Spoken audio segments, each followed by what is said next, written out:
बालगाम स्थित शनिबारे हटियामा जुन उत्साह र यो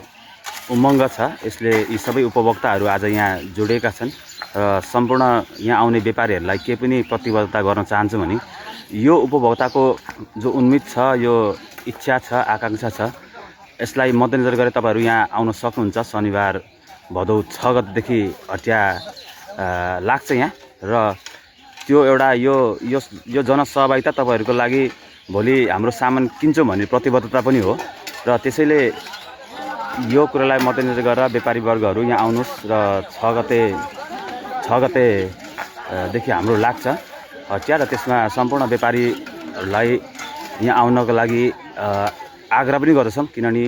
यो जनसमुदायको उत्साहले तपाईँहरूको व्यापार चल्छ र चल्न सक्छ। यो सम्पूर्णमा यो कुरा जाओस्। यो चाहिँ इटेरी 16 सचिव जब्दी परिसर, सचिव जब्दी मावि परिसरमा हामीले हटिया लाउने भनेर यो ठाउँ सम्याउने र यसलाई क्लियर गर्ने काम भइरहेको छ। तसर्थ सम्पूर्ण व्यापारीहरूलाई उपभोक्ताहरूलाई यो सहज ठाउँमा आउनुहुनेछ र भदौ 6 गतेदेखि हाम्रो लाग्ने हटियामा सहभागी भएर यस हटियाबाट लाग्ने सेवा सुविधाहरू लिन सक्नुहुनेछ। आज हामी जनश्रमदान गरेर यो ठाउँ सम्याउने गरिरहेछौँ र यो उत्साहले हामी जरुर यहाँ हटिया लाग्न सक्छ र यसमा सम्पूर्णको सहयोग हुने नै छ भन्ने आशा राखेका छौँ र यो धेरै फराकिलो ठाउँ भएको छ र अहिले यहाँ साँझको लागि भनेर यो वडाले एउटा स्काई लाइट पनि हालिदिइसकेको छ। साँझको पख उज्यालो पनि हुनेछ र यहाँनिर पानी व्यवस्थापनको लागि भनेर यताबाट आएको पानीमा यहाँ होम पाइप साथीहरू चाहिँ होम पाइप लगाएर होम पाइपको बाट पानी जाओस् र यहाँ हिलो नहोस् भनेर त्यो काम जनश्रमदानबाट हुँदैछ। तसर्थ सम्पूर्ण व्यापारी वर्ग उपभोक्ता 16 नम्बरमा र 7 नम्बर 17 नम्बरमा रहेका सम्पूर्ण टोलवासी आमाबुवा दाजुभाइहरू यो शनिबारे हटियाबाट सेवा सुविधा लिन सक्नुहुनेछ आउने दिनमा। तसर्थ हामी सबैको यो सहभागिता नि आउने व्यापारीहरूको लागि चाहिँ तपाईँहरूको सामान बिक्री हुन्छ। यी सबै मानिसहरू चाहिँ यहाँ हामी सबै उपभोक्ता हौँ, हामी यहाँ हटिया लाउनुपर्छ भनेर यहाँ आउनुभएको छ। यो नि तपाईँहरूलाई प्रमाणको रूपमा पनि छ। त्यसैले सबैको उत्साह, सबैको सहयोगले यो हटिया सबैले लगाउँ र यहाँनिर सुरक्षाको दृष्टिकोणले राजमार्गदेखि थोरै तल र बाटो काट्नु नपर्ने सबै कुराहरूले पूर्ण भएको हुनाले र भविष्यमा यो ठाउँ उपयुक्त छ र त्यही भएको हुनाले सम्पूर्णलाई म आग्रह पनि गर्दछु र हामी बालगाम टोल विकास समिति लगायत बजार व्यवस्थापन समिति दिनरात लागि परेका छौँ र यो सबैजनाको उत्साह भएको हुनाले यहाँ काम पनि फटाफट भइरहेको छ र सबैजना उपस्थित भइरहनु भएको छ र यो हटिया, यो बजार लोकेसनको आधारले, स्थानको आधारले उपयुक्त छ। सबैले यसमा सहयोग गरौँ र स्थानीय उत्पादन पनि आउन सक्ने 16 नम्बर 17 नम्बर 7 नम्बर सबैको स्थानीय उत्पादन आउन सक्ने र बढ्दो जनसङ्ख्या चाप र फुल रेजिडेन्सी एरिया बालगाम एरियाका मानिसहरू उपभोक्ताको रूपमा रहनेछन्। यो उत्साहलाई सबैले सहयोग गर्न आग्रह गर्दछु। सूचनाअनुसार कार्यक्रम चाहिँ के हो भने बजारको प्रचार पनि गर्ने र हामीले यहाँ भएको कुराहरू के हो गतिविधि छ त्यसलाई बुझाएर आर्थिक सहयोग पनि सकेको उठाउने भन्ने कुरा हाम्रो भएको थियो। अब यहाँ अनौपचारिक रूपमै कुरा हो, किनभने भोलि गएर यहाँनिर कुनै अहिले हामीसँग लिखित दस्तावेज नभएको हुनाले अहिले हामीलाई यहाँनिर राज्यको तर्फबाट दिएको भनेको 10 टिपर गिटी त दिन त दियो वडाले, तर त्यो पैसा फर्ती भएको छैन। यहाँ हाम्रो बजार व्यवस्थापन समितिको अध्यक्षज्यूबाटै पैसा लगानी भएर र लगायत सदस्यज्यूहरूको हाम्रो कार्की सरको गोजीबाट लगानी भएर पैसा हामीले पे गरिरहेछ। खैर त्यो आउँछ होला, किन राज्यले बोलेको कुरा आउने पनि कुरा छ। त्यस पछाडि थप हामीले यहाँ नपुग्ने भयो भनेर 10 टिपर चाहिँ आफ्नो तर्फबाट पनि गिटी झारेका छौँ र हामीले के सोच्यौँ भने एउटा मन जितेर अहिले किनभने यही उत्साहलाई मन जितेर उठ्ने पैसा उठ्छ, सबैले हामीलाई सहयोग गर्नुहुनेछ भनेर हामीले 10 टिपर फेरि हाम्रो तर्फबाट झारेको थियो र त्यसो गर्दाखेरि हाम्रो यो खर्च चाहिँ भोलि गएर अहिलेसम्मको हिसाबमा 1.5 लाखभन्दा माथि 2,30,000। अब मैले त्यही भएर अनौपचारिक रूपमा यहाँ खातापाता नभएको भने आउला के भन्ने लागेको छ। अब यो कुरा चाहिँ सबैले आफ्नो आफ्नो परेको सहयोग गर्नुहुन्छ भन्ने एउटा अपेक्षा पनि छ र यहाँ हाम्रो स्थानीय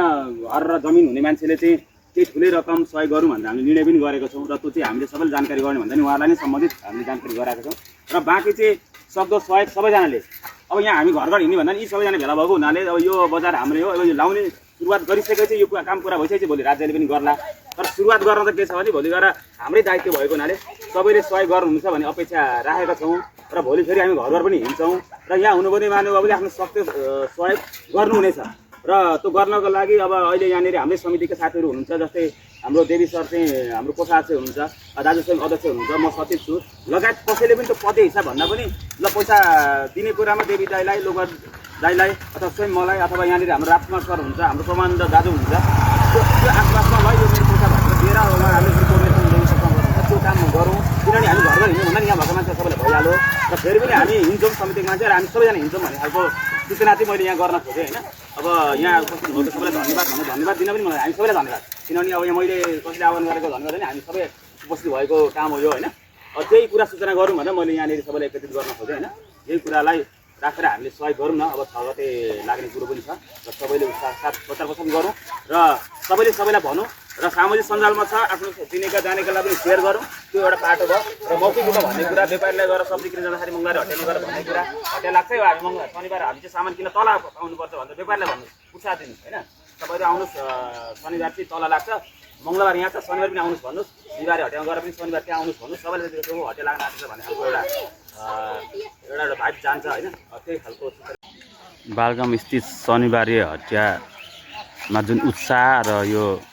उमङ्ग छ, यसले यी सबै उपभोक्ताहरू आज यहाँ जोडिएका छन् र सम्पूर्ण यहाँ आउने व्यापारीहरूलाई के पनि प्रतिबद्धता गर्न चाहन्छु भने यो उपभोक्ताको जो उम्मिद छ, यो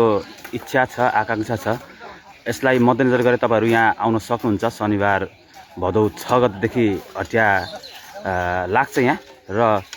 त्यो एउटा यो जनसहभागिता तपाईँहरूको लागि भोलि हाम्रो सामान किन्छौँ भन्ने प्रतिबद्धता पनि हो र त्यसैले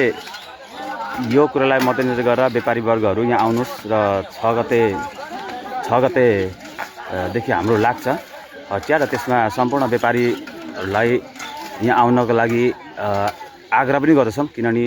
यो जनसमुदायको उत्साहले तपाईँहरूको व्यापार चल्छ र चल्न सक्छ। यो सम्पूर्णमा यो कुरा जाओस्। यो चाहिँ इटेरी 16 सचिव जब्दी मावि परिसरमा हामीले हटिया लाउने भनेर यो ठाउँ सम्याउने र यसलाई क्लियर गर्ने काम भइरहेको छ। तसर्थ सम्पूर्ण व्यापारीहरूलाई, उपभोक्ताहरूलाई यो सहज ठाउँमा आउनुहुनेछ र भदौ 6 गतेदेखि हाम्रो लाग्ने हटियामा सहभागी भएर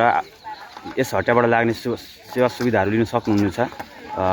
आज हामी जनश्रमदान गरेर यो ठाउँ सम्याउने गरिरहेछौँ र यो उत्साहले हामी जरुर यहाँ हटिया लाग्न सक्छ र यसमा सम्पूर्णको सहयोग हुने नै छ भन्ने आशा राखेका छौँ र यो धेरै फराकिलो ठाउँ भएको छ र अहिले यहाँ साँझको लागि भनेर यो वडाले एउटा स्काई लाइट पनि हालिदिइसकेको छ। साँझको पख उज्यालो पनि हुनेछ र यहाँनेरि पानी व्यवस्थापनको लागि भनेर यताबाट आएको पानीमा यहाँ होम पाइप साथीहरू चाहिँ होम पाइप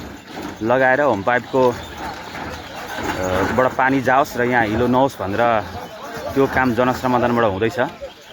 तसर्थ सम्पूर्ण व्यापारी वर्ग, उपभोक्ता 16 नम्बरमा र 7 नम्बर 17 नम्बरमा रहेका सम्पूर्ण टोलवासी आमाबुवा दाजुभाइहरू यो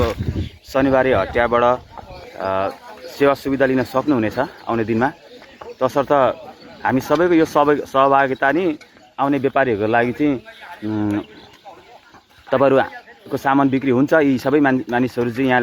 हामी सबै उपभोक्ता हौँ, हामी यहाँ हटिया लाउनुपर्छ भनेर यहाँ आउनुभएको छ र यो नि तपाईँहरूलाई प्रमाणको रूपमा पनि छ। त्यसैले सबैको उत्साह, सबैको सहयोगले यो हटिया सबैले लगाउँ र यहाँनिर सुरक्षाको दृष्टिकोणले राजमार्गदेखि थोरै तल र बाटो काट्नु नपर्ने सबै कुराहरूले पूर्ण भएको हुनाले र भविष्यमा यो ठाउँ उपयुक्त छ र त्यही भएको हुनाले सम्पूर्णलाई म आग्रह पनि गर्दछु र हामी बालगाउँ टोल विकास समिति लगायत बजार व्यवस्थापन समिति दिनरात लागि परेका छौँ र यो सबैजनाको उत्साह भएको हुनाले यहाँ काम पनि फटाफट भइरहेको छ र सबैजना उपस्थित भइरहनु भएको छ र र यो हटिया यो बजार लोकेसनको आधारले स्थानको आधारले उपयुक्त छ। सबैले यसमा सहयोग गरौँ र स्थानीय उत्पादन पनि आउन सक्ने 16 नम्बर 17 नम्बर 7 नम्बर सबैको स्थानीय उत्पादन आउन सक्ने र बढ्दो जनसङ्ख्या चाप र फुल रेजिडेन्सी एरिया बालगम एरियाका मानिसहरू उपभोक्ताको रूपमा रहनेछन्। यो उत्साहलाई सबैले सहयोग गर्न आग्रह गर्दछु।